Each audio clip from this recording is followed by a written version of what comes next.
I'm Mae Stevens. I'm the chair of the water practice at Banner Public Affairs, and I'm the CEO of the American Business Water Coalition. For the Banner's water practice, we do basically everything. So we do everything from working with nonprofit organizations on cleaning up the Chesapeake Bay.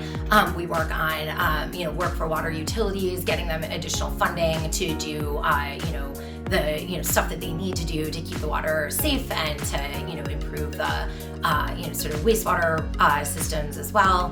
Work on stormwater issues. Work on pretty much anything you can imagine in the water space.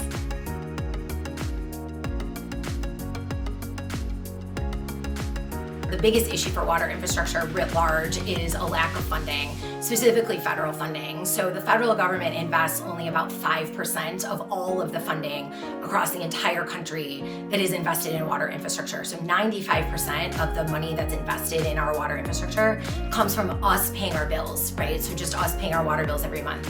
And that doesn't work as well as we would like it to, because people like you and me can only pay so much for our water bills, otherwise they become unaffordable. But the problem is that these projects that we're talking about are really, really expensive, like billions and billions of dollars. 40 years ago, the federal government contributed more than 60% of all of the funding in the entire country for water infrastructure, and now it's down to less than 5%. So we've had a lot of increases in the quality of the water infrastructure, and then the sort of subsequent quality of the rivers, right?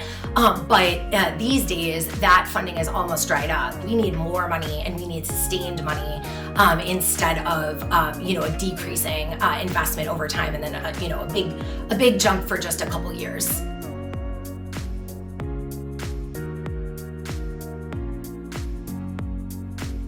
So the first and most obvious way is to vote. And we actually, the American Business Water Coalition did a poll that showed that 8 in 10 voters are more likely to vote for a member of Congress that votes to increase water infrastructure investment. So there really are a lot of voters out there that really care about these issues. So if GW students want to, make their voices heard, that's a really good way of doing it. If you're thinking about broadly getting more federal investment in water infrastructure, then you need to make your voice heard in Congress. So not only voting, but also writing letters to your member of Congress. A lot of GW students vote back home where they grew up instead of in Washington, D.C.